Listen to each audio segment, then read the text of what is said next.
guys okay. Oh, God, it's backwards. After getting through that first episode, I realized that there's nothing I will ever be able to do to prepare myself for shooting, and so I should just let go. What's gonna happen is gonna happen. There's nothing I can do to change that. So wake up, go to work, meet you in the hallway, and see what's in the test kitchen.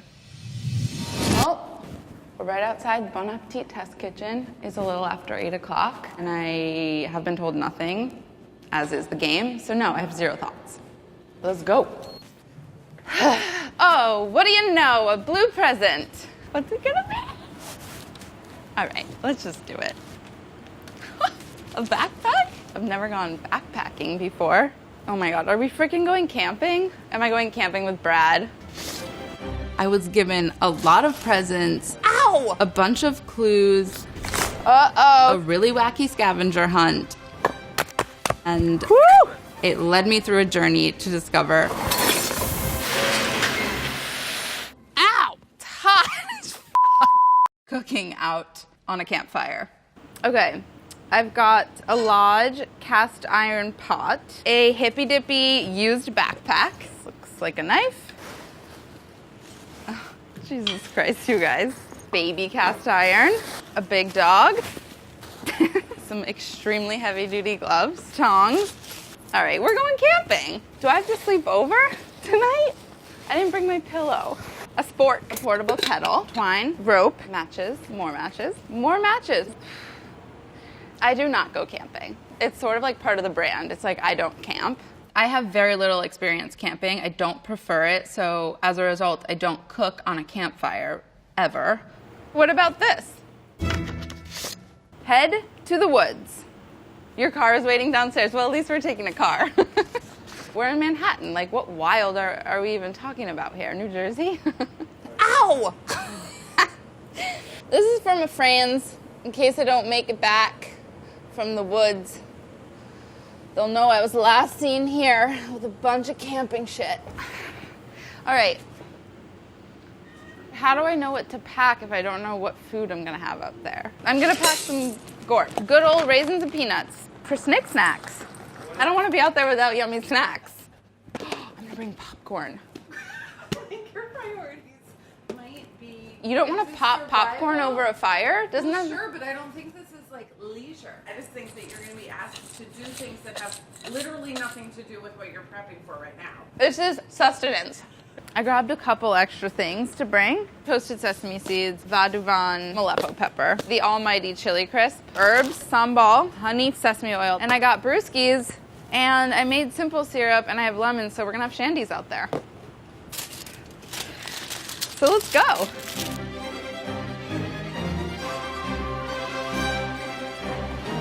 What kind of car are we looking for? That's probably the closest I've ever come to being kidnapped, but it's a little unsettling to be told to just get in a van with a bunch of dudes and not know where you're going and just like hope it's gonna turn out okay and be told we'll be there in about 2 hours. Like, has that ever happened to you?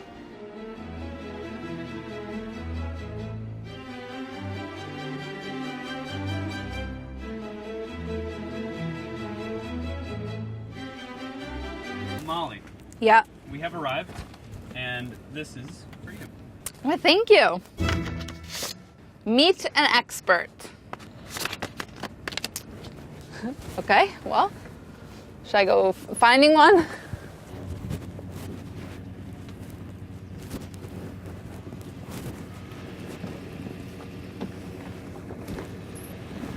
Oh, I think I see my expert.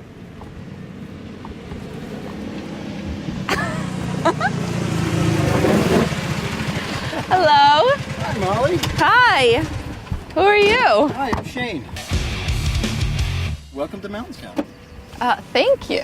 What are we doing here? What is this? Well, we're going to go off into the woods, and we're going to start fire the old way. But I brought like a lighter. We probably don't need that. I brought a lighter.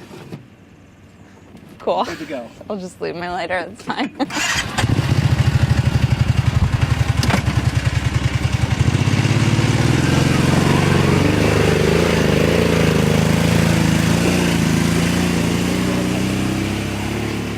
And yet again, I was whisked away on an automobile to some unknown place.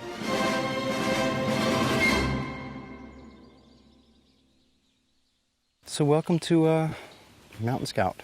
We're actually in the Hudson Highlands. We're in the Hudson Valley. And there's 4 main steps to all of this. There's shelter, water, fire, food. I mean, after that, there's also tracking, awareness, and movement. We're not alone out here. Yeah. In fact, that little bird we just heard, that's a little red-winged blackbird. That tells us we're near water. So we can be off in the woods and we hear that, we're near water. So, that said, we have another card. This is for you. Build a fire, naturally. Follow me.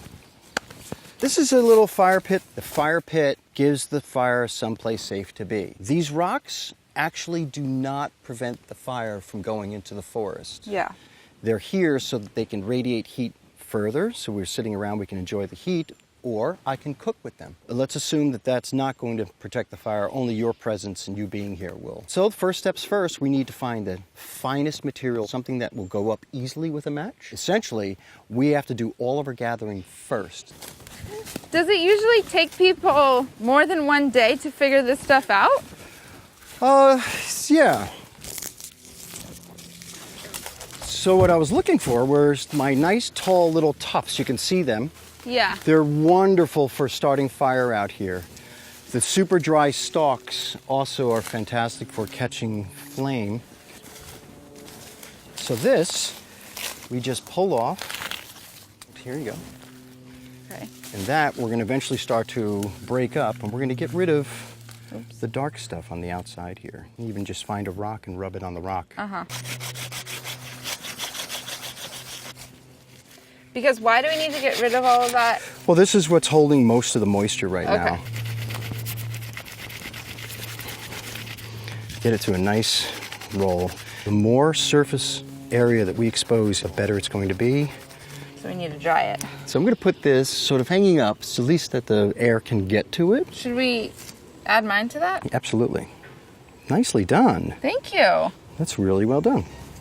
I never thought about the forest in terms of moisture and dryness in the ingredients that are out in the wild, and how you can, with your hands, transform any number of things that you find out there and create something that is more likely to catch flame than it was naturally in its environment. Right behind over there is this beautiful standing dead birch tree, and the bark is like gold when it comes to making fire. Because it has so much oil in the bark. Yeah, it's got a lot of really nice silicon in it. So what we're going to do with this, because it's kind of stiff and we can't rough it up like the other bark, we're actually end up cutting these into strips. Okay. And we will actually weave these into our fire structure. Because these are going to like disseminate the flame, basically. It's going to pull it right up. And fire likes ladders. It likes runs of ladders. Mm-hmm.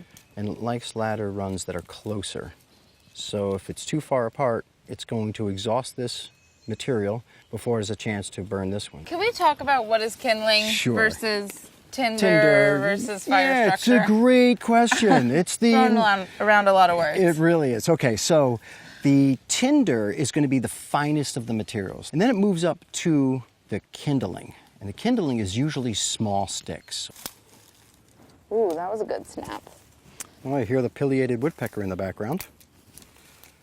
He has this whole 360 perspective on being out in the wild, and I could tell that he was so aware of everything that's going on around him out in nature, which I didn't feel, because for me it was just me against the forest and trying to make a fire. We've collected a lot, and we have some bits and pieces over there, so we can start the initial fire structure. Okay, let's do it. Yeah. So how big do you think the initial structure should be? Good question. So do we want to signal NASA, or do we want to cook some food? Food. Think about building a fire structure no higher than your own knee, and that's pretty tall. So let's go for about mid-shin, and you'll be surprised that once this goes, the flame is going to actually jump 3 to 4 times the height of the initial fire structure, and then it'll drop. Yeah. How do you think we're going to start here with our structure? Okay, I'm going to start building a teepee. I love it. Classic. Am I doing it right? She puts down one twig and asks, am I doing it right? Yeah, well, you know, it's going to be gorgeous. I know. It might take all day, but it's going to be fantastic. You know, just give me a sign if you feel like things aren't going great for me.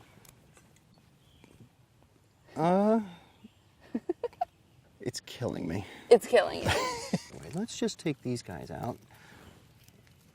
They're all going in with the rest of the party here. Let's go ahead and put the whole thing down.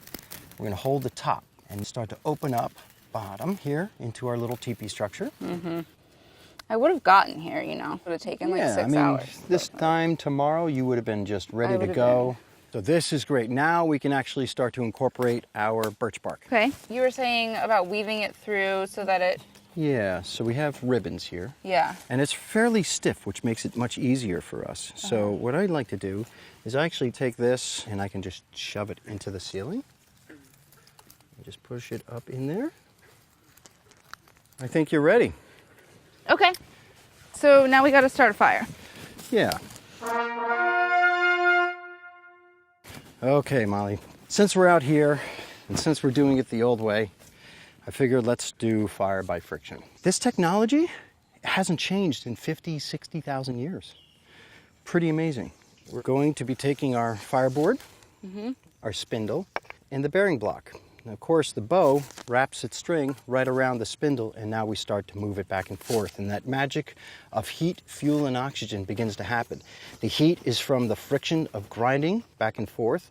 The fuel actually will come from both the spindle and the fireboard breaking down and making a collection of dust that's going to start to appear inside this notch. Now the dust will have no place to go, and it'll continue to fill, eventually touching the bottom of the spindle, which is where the heat is. The thing about fire is you can't ego push it through, you can't muscle it through. You have to be very patient and listen to the sound of the bow drill, the quality of the smoke, the quality of the dust, the vibration in my hand, the vibration in the bow. And the kit actually is the one dictating the success. And if there's something wrong, it's because I'm doing something wrong.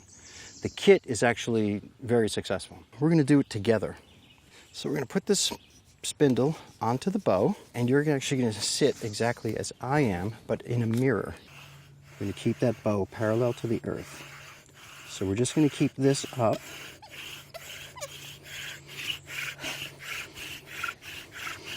So we're already starting to get dust. This is crazy.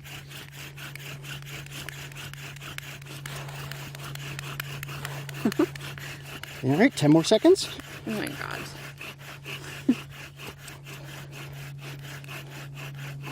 And stop. It's still just a delicate pile of dust right now, but we have a coal. So notice I'm not rushing. So you're just giving it gentle Just oxygen. Gentle. Now I'm going to grab my tinder bundle and quickly form into a bird's nest. And very carefully, I'm going to do this half transfer scoopy thingy. Coal's in there. And so the trick part here is to squeeze the material onto the coal without crushing the coal. It's just a pile of dust. Oh.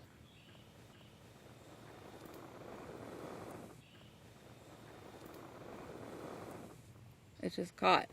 So there it is, blow. Nice. We have fire. That is tight. So now we're going to take a stick. You're going to use that Easy to in my help hand. shove it in there? Yeah, I'm going to kind of lift it up. Oh, you're So propping it now- up. Yeah, and now I want to close the door.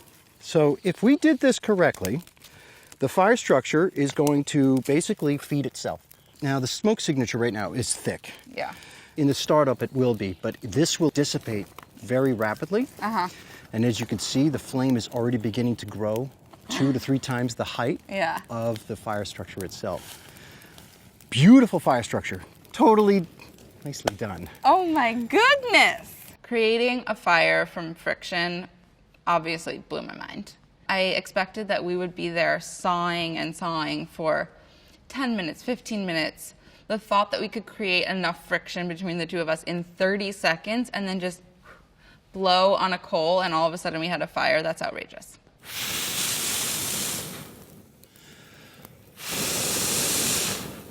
Oh, no, stay. No, What are you saying? no,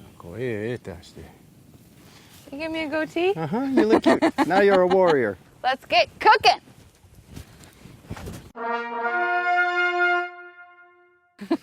I found this in the woods. Wow, you're a sick forager. Yes. Whole branzino. Hell yeah. Potatoes, zucchini, onions, corn, parsley, carrots. Oh, they even got me herbs.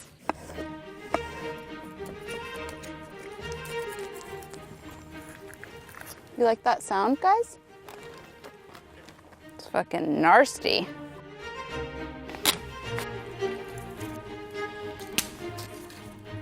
You guys think this is funny?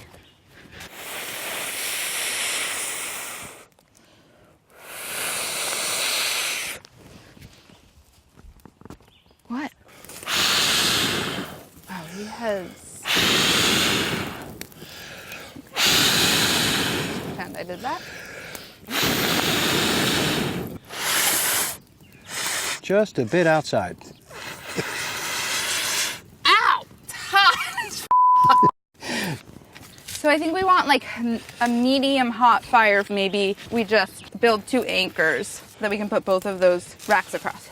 Cooking with fire is always about managing your heat and how hot your coals are. So the reason I put the zucchini on here first is it's a little more forgiving than fish is, and I'm trying to just gauge kind of how hot this zone of the grill is. We were able to kind of create a system where the carrots could be roasted super hot and fast in a skillet that was right in the embers, and the corn could be in a slightly less hot section, and then the fish could be on that baking resting rack. So we actually created a whole ecosystem of different zones and heat sources within that one campground. And I feel like that's an important lesson to learn when you're going out in the wild, because not everything cooks at the same heat. No music out here in the woods, I noticed. Do you want to sing something?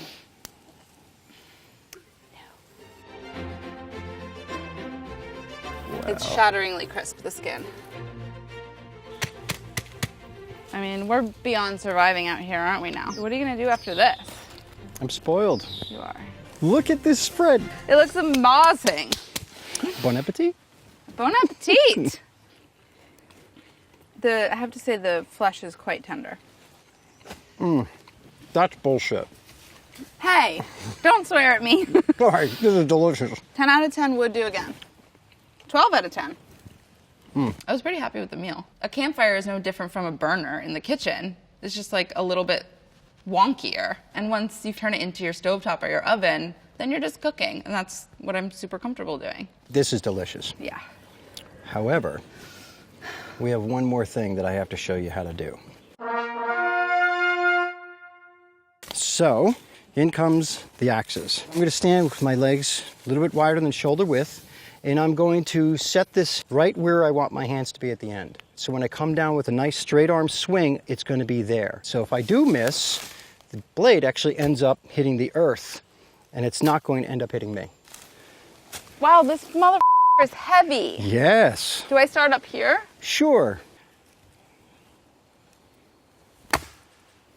Nice. I split it in half. Split it right in half.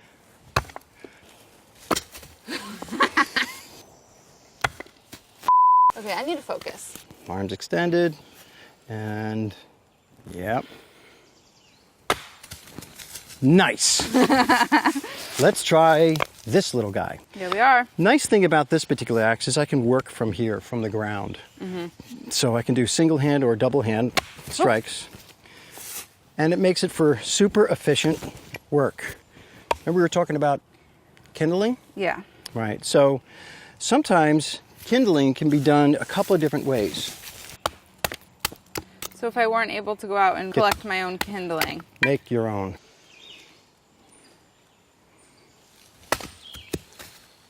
What? I mean? Oh! I do feel like I mastered the axe. So that was kind of a bonus.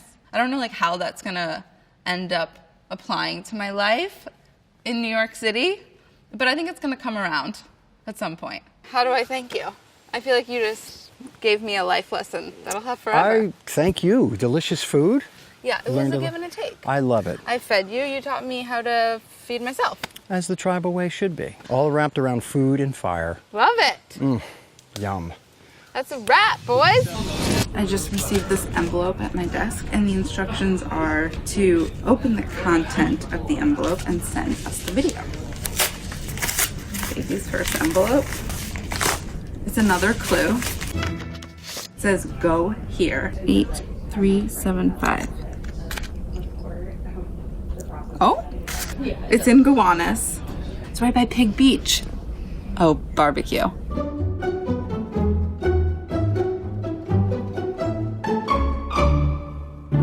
Day 2, it's 9 a.m. and we are in the middle of the lovely Gowanus Canal here. Well, I noticed on the map and I just walked by Pig Beach Barbecue, so I have a general sense of what we're doing today, but haven't been presented any challenges yet. Well, I think we're gonna just go in and get started. Yeah, let's go. Hi. Hi, Shane. Hello. Whoa. Is this a theme? Shane and Shane? The last guy we met was Shane. Oh yeah? Yeah. Day 2, Shane 2. You want to cook some barbecue? Hell yeah. All right, let's do it. So it looks like you use 2 different kinds of wood here. We do. We Which use are? hickory and cherry. And what are the differences? So hickory burns hotter. Right. And it has a stronger smoke Aroma and flavor. Yeah. And cherry is much sweeter. And it's really interesting to do when you smoke things with specific woods. You can really taste the difference. Like, have you done side by sides? Absolutely. So, like, is there a sweet spot for aging wood? I think the sweet spot's right around 6 to 8 months. Cool. And what you're doing is obviously taking out the moisture. Right. When wood is wet and makes a really heavy smoke. Yeah. That's when you see like gray or brown Really smoke. billowy, like thick smoke. Yeah, you don't want that. You want that, like, blue, Wispish. wispy. Blue, yeah. We're gonna use this little old hickory smoker. This particular model is the one that we use in competition. So I thought we would fire it up. This is how you should always light charcoal. Never use lighter fluid. Right. So basically what we're gonna do here is build kind of like a fuse. So I'm gonna put the lit charcoal on the very end here, and we're gonna put some wood on top, Okay. and it'll just keep lighting the charcoal. That smoke, you can see this is like gray. Yeah.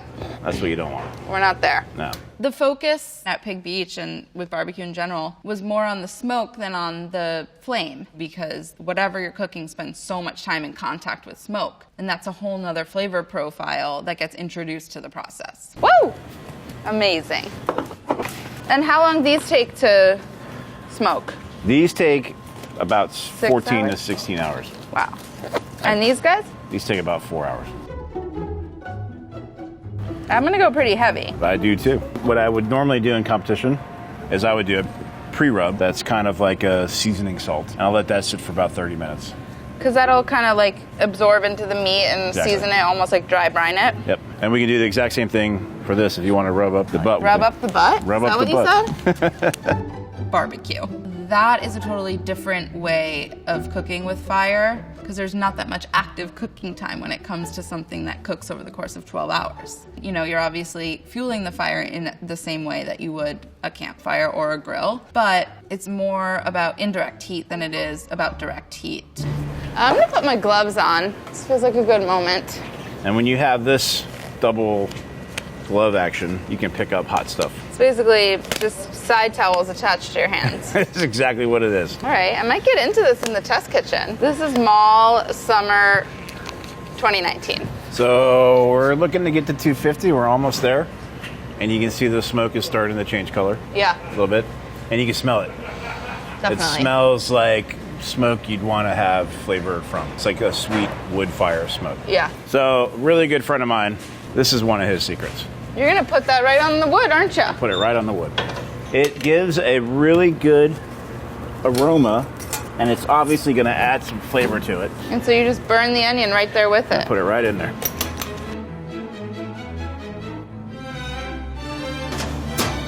We'll see you in a few hours. And then there's one more thing for you. Oh, number 5. Cook in the cauldron, which is right behind you. Voila. So what is this, Shane, exactly? It's like a medieval cooking device. Uh-huh.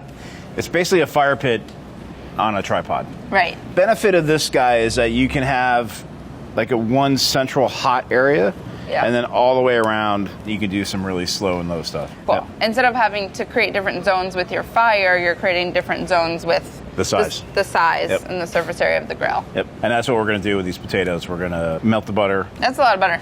pound and a half. Oh, just a pound and a half. I worked in French kitchens my whole life. Come Yeah. on. We can have a big feast. We'll have our chicken and our sausages, and we'll have the pork ribs and the shoulder. We can try all the sauces. We can just feast together. I'm super into these gloves. You like the gloves, huh? I love the gloves. You just go right into the fire. You get right in there. That cauldron was cool because it was kind of the official version of the campfire that we made, where you were fueling it with wood, but it was so big. There was so much surface area that you could, in a similar way, create all of your zones where the center was kind of the hottest part, and then moving outwards towards the perimeter of the cauldron, you had your lower heat zones. Uh-oh, here he comes. There you Holy go. smokers. Look at those guys. Did you just sauce those up? So we wrap them in some foil Yeah. with peach juice and butter and thyme, and that's what that is.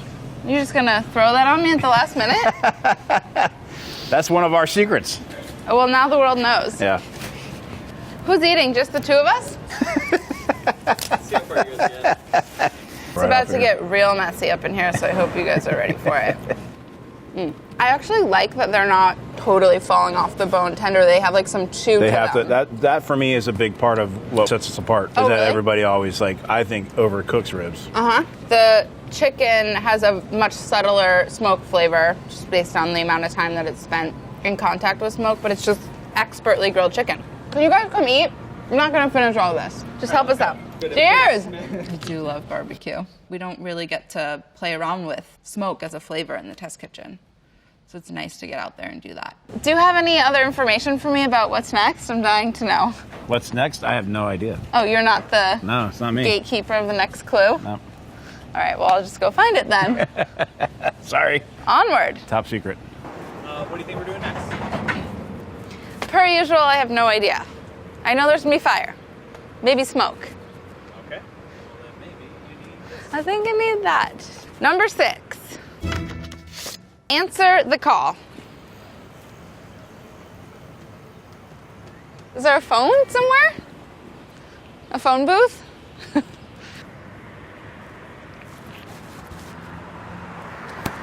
It's my good friend, Carla Lolly. I was supposed to call you. You were? Am I coming to your house? Come over and make a fire in my house. Yes!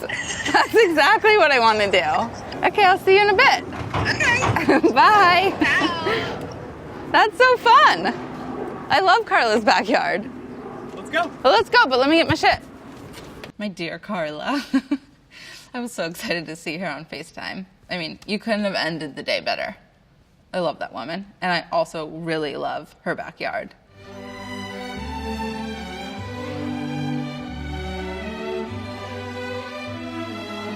Ah, fair princess. Hola! There's a card here There for is. you. I've seen one of these before.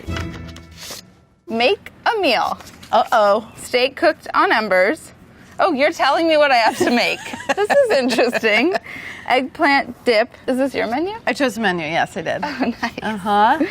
Have you ever done a steak on the embers before? I don't think so, no. Well, Have you? love an ember. Peggy's gonna help. Hi, Peggers. Usually once the fire starts going, I push it to that corner because this has an arch but not a dome. So Right. there's like a really huge temperature differential from the back to the front and from the bottom to the top. Yeah. What's interesting about the oven in Carla's backyard is that it's actually an oven and not just a stovetop. So you have to consider how much heat is actually circulating within the oven and cooking it from all around. That's fire. So you could bake in that oven in a way that you couldn't on the campfires that we created.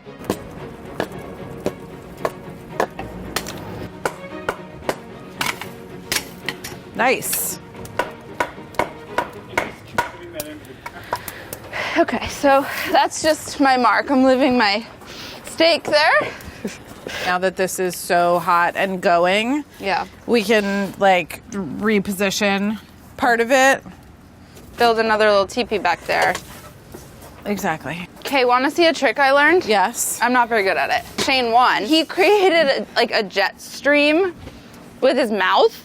And so you make a pinhole and you blow and it just God. focuses in. And it literally would go from like pretty much dead to like the whole thing was up in No flames. way. Whoa. That's pretty good. Right? Isn't that tight? I feel like we should do the steaks in the embers and then we can create just a little Grill for the elevated eggplant? grill for the eggplant. Yeah. Okay. That way we like mess around with multiple ways to use the space.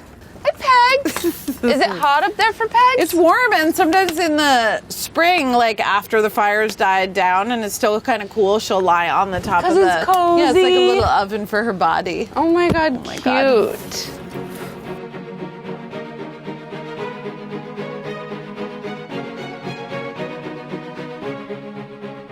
See, what's happening in the middle is what really gets me going is like there's a molten ember factory. Right. We'll like knock those aside and then shovel down into the middle And that'll be what get we cook that our out. steak on. And that's what we'll cook our steak on. Woo! You can actually get the embers to where they're glowing and make a little bed, and you can put the steak directly on the embers. 700. So I think that's great. Put them on there. Awesome. Yeah. You think it's just gonna be like dusty McDusters I in know. there, but it's really just like little baby grills. Yeah, right. You think it's just gonna like, but they don't stick. It's kind of amazing. In a similar way to building the fire out in the wild, you have to kind of like create your zones. So she taught me to push all of the wood to the back and have that kind of be like the heat source, and then pull forward any coals that you want to use and continue to fuel the back. So you have different hot spots within, and you have the general heat source that's kind of circulating throughout the inside the entire time that you're fueling. Look at that, no stickage. It's pretty cool.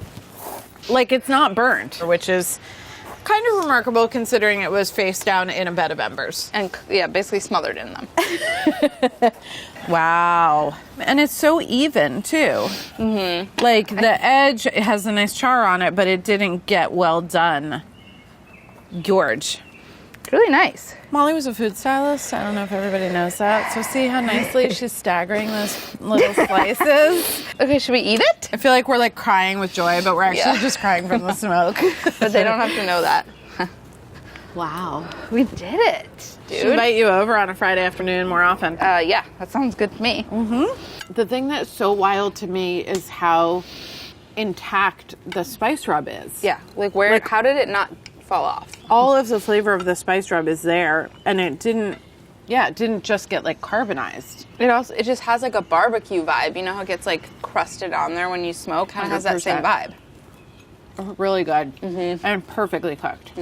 Steak cooked directly on the embers. In my mind, it just sounds messy and dusty, and like it hurts my throat to think about all of the soot that is all over the steak. But actually those coals, once they burn down enough, are so hot that they just act as almost a griddle. I've always respected fire. Fire is the reason I can cook. Nothing but respect for fire. What do you think's up next? That's not my job. I just show up and open a present. Oh, maybe we need to do whistle fire. Like this? Smaller the hole, the stronger the jet stream. Nope. To really focus it. There you go. Isn't that amazing? Wow. This woman and her whistling.